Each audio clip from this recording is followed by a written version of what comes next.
Hi, I am Anne and welcome back to my channel. Today we are going to unhaul some of my beautiful books that I own. It's a sad day. So last week I hauled a bunch of new books, and according to my resolution that I made at the beginning of the year, that I made for myself, mind you, I have to get rid of a book for every book that I buy. Now, I kind of little bit failed that for this challenge because technically I have bought 37 books since the beginning of the year, which means I should be getting rid of 37 books, and I have only 35 here. I have a lot of books here, 35, and I'm not going to go into the details of like the plots and characters and things like that. I'm just going to focus on pretty much why I'm getting rid of them, basically. So first and foremost, let's get a big chunk out of the way, and that is all the books I got for my Dollar Tree book haul. And then I read all these books, and yeah, I got 9 books total for that book haul, and I only decided to keep one out of those, so I'm not going to go into detail on any of these books. The first one is Silver Stars by Michael Grant. The next one is Fatal Throne, The Wives of Henry VIII Tell All. The third one is Windhaven by George R. R. Martin and Lisa Tuttle. You have Plagueland by Alex Scarrow. Last Hope Island by Lynn Olson. The Tunnel by Carl Johan Felgren. And American Girls by Alison Umminger. So all of these I've talked about so much in the past few weeks on my channel. I'm not going to go into them, but most of them I just gave under 3 stars, and if I give a book under 3 stars, I probably won't keep it, just because there's so many books that I have on my bookshelf that have like 4 or 5 stars that I absolutely love, and I need to make room for more 4 or 5 stars. The only one I considered keeping was American Girls, because I did give it 4 stars, but I just don't think it has the readability that I will really want to read it again. Now let's get into the books that I have talked less about. I have a lot of books to go through. So let's just start at the top of a pile and just go down. So the first one is The Case for Christ by Lee Strobel.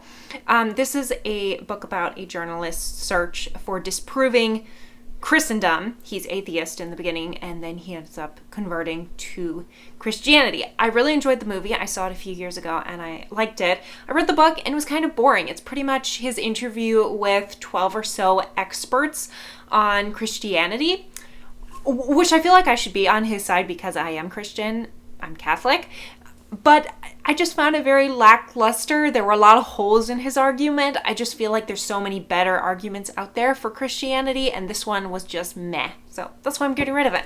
Next one is Micro by Michael Crichton. This is about a group of young students who get miniaturized on a Hawaiian island by this evil scientist group, and they have to survive. It's a really interesting book. I gave it 3 stars. I liked it. I just don't see myself reading it again. And out of all of Michael Crichton's books I read, this one just wasn't great. I didn't love it, so not keeping it. The next one is one that I was thinking about not getting rid of, but then I was like, I don't think I'm ever going to read it again, and that is Far from the Maddening Crowd by Thomas Hardy.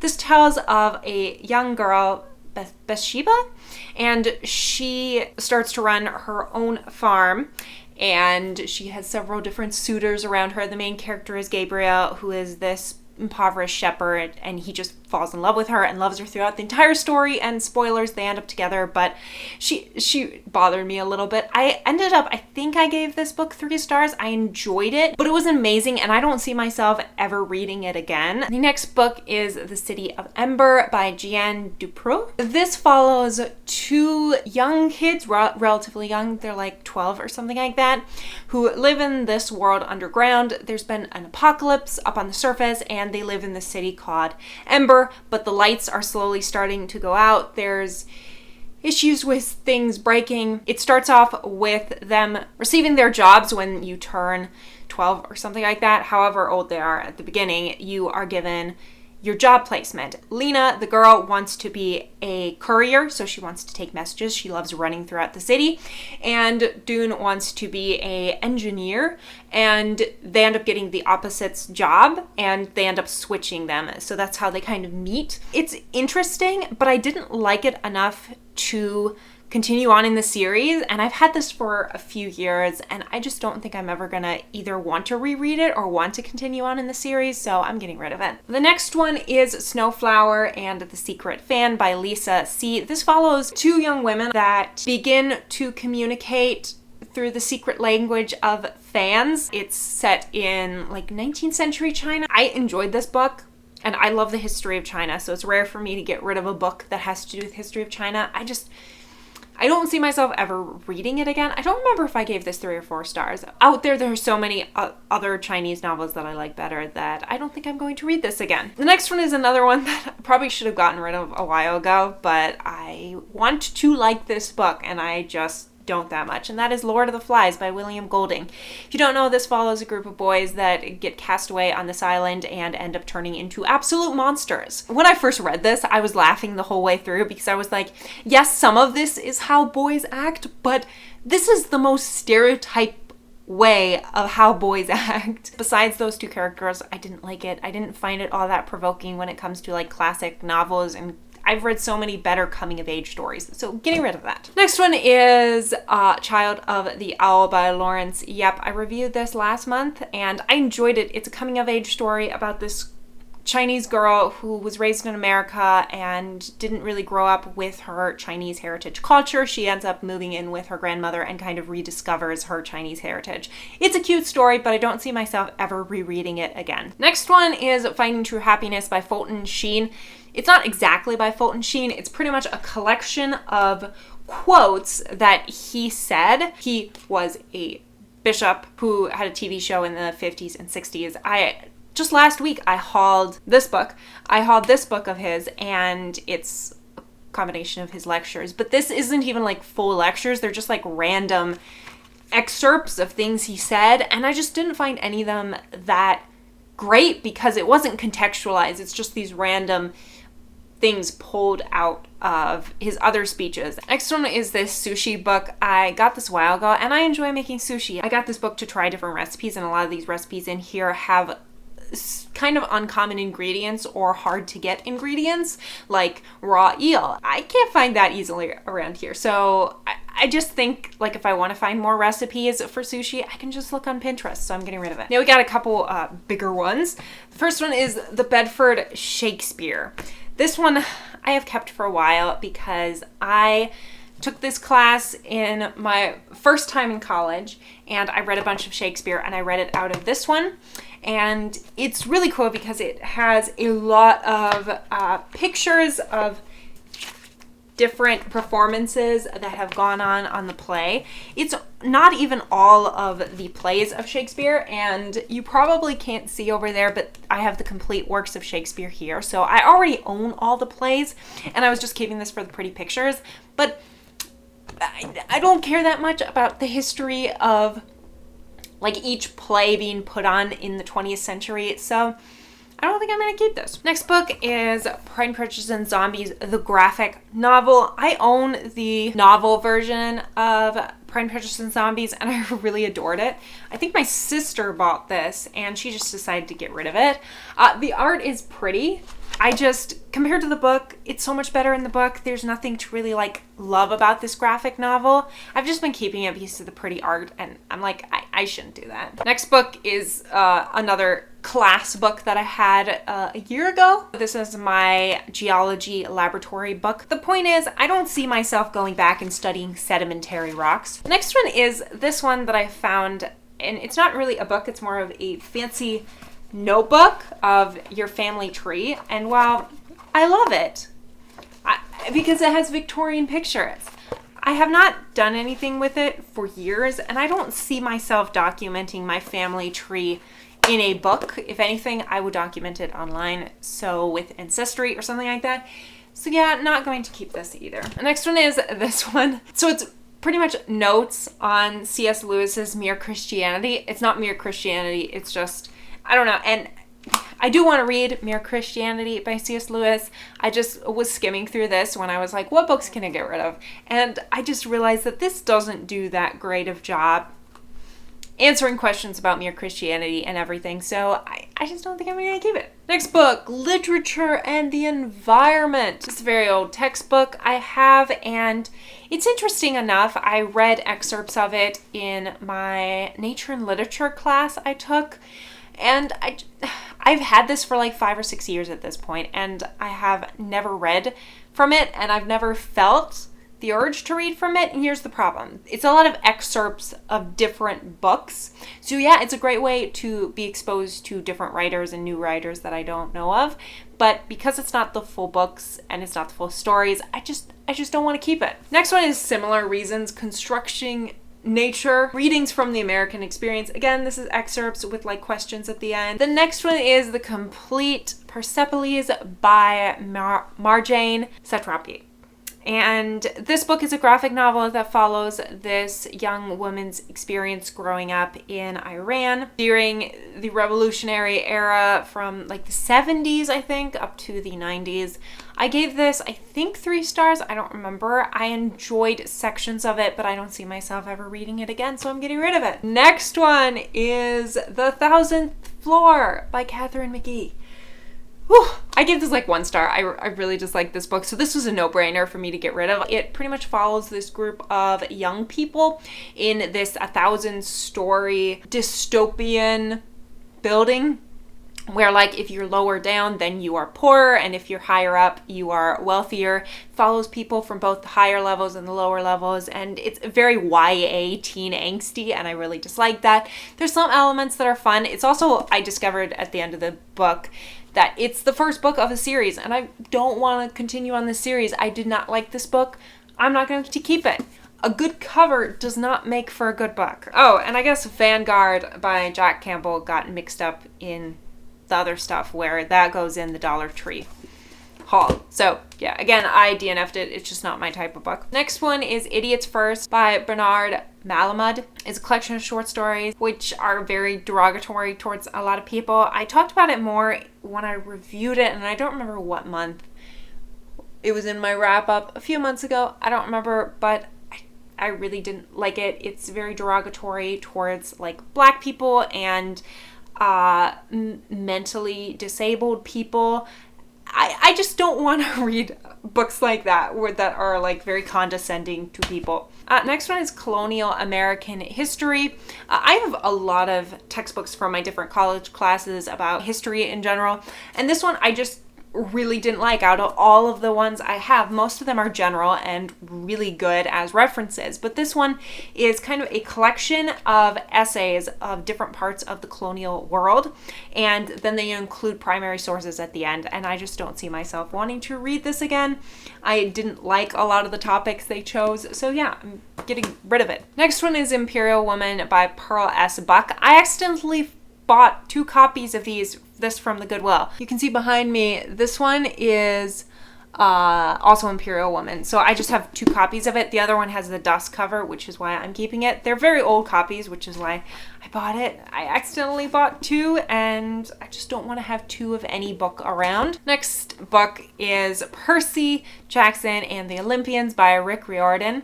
So this is the first book of the Percy Jackson series. I read all 5 of the original series. I know there's also a breakaway series. Maybe I'll read that someday.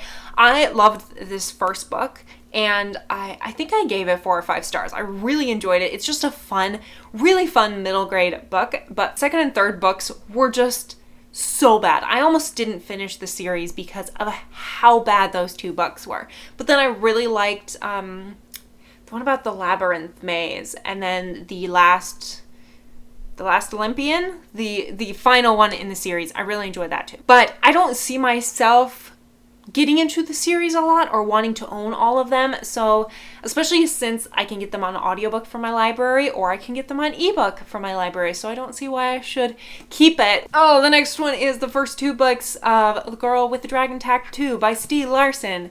I read the first book of this one. I gave this one like 2 stars. It's just not my type of book. I really didn't like any of the characters. They were very abrasive and not very nice people. And while I don't mind reading about not the best people, they kind of have to have some good characters or some good characteristics. And these just did not. I did not like it at all. It's kind of a murder mystery thriller about this one investigator and then this woman that is brilliant, and he hires her to help him. He's a journalist and she is like a hacker, and they work together.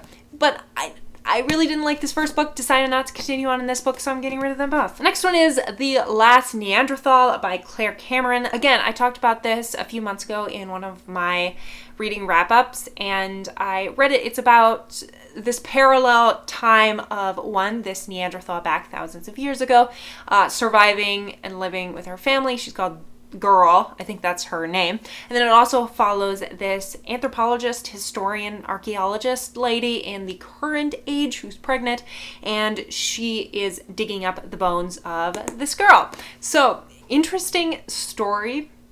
I liked some of the twists at the end. I just didn't need the archaeologist perspective. It added nothing to it. The last book is The Iron Worm Affair by Lilith St. Crow. My sister was getting rid of this a few years ago, and I decided to just grab it for myself because it's steampunk and has a beautiful cover, and her name is literally Saint Crow. How cool a name is that?